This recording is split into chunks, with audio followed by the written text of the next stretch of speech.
বিসমিল্লাহির রহমানির রহিম।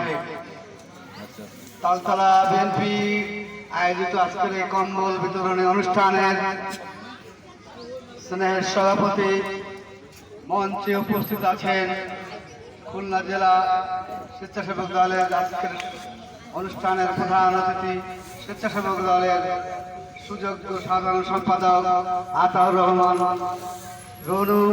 মঞ্চে উপস্থিত আছেন খুলনা জেলা বিএনপির সাবেক সদস্য শেখ আফজার আলী। মঞ্চে উপস্থিত আছেন পিএলবি ইউনিয়নের সুযোগ্য সদস্য সচিব আজিজুল ইসলাম।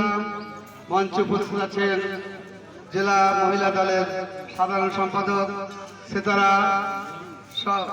এখানে বিভিন্ন পর্যায়ের নেতৃবৃন্দ এবং তালতলা সহজ সরল মানুষগুলো আমার ব্যক্তিগত পক্ষ থেকে এবং আরাফাত রহমান কোকো ক্রীড়া সংসদ খুলনা জেলার পক্ষ থেকে এবং খুলনা জেলার বিএনপির পক্ষ থেকে আপনাদের জানাই শুভেচ্ছা, অভিনন্দন। প্রিয় এলাকাবাসী, আপনারা জানেন আপনাদের কৃতি সন্তান, এই অঞ্চলের কৃতি সন্তান, আপনাদের সন্তান আজিজুল বাড়ি হেলাল এই অঞ্চল থেকে নির্বাচন করবেন। সেই জন্য আজিজুল বাড়ি হেলাল এই অঞ্চলে বিভিন্ন উন্নয়নমূলক কাজ করে চলেছে এবং আমরা আগামীতে আজিজুল বাড়ি হেলালকে জাতীয় সংসদে নির্বাচিত করব, এই হোক আমাদের সকলের প্রত্যাশা।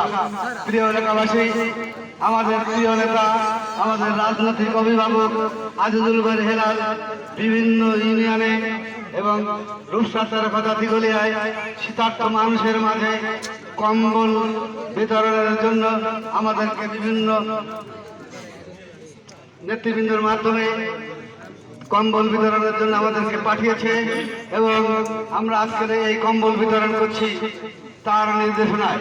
প্রিয় এলাকাবাসী, আপনারা জানেন 5ই আগস্টের পরে আমরা একটি মুক্ত আবহাওয়ায় সুন্দর পরিবেশে আজকে আমরা চলাফেরা করতে পারছি।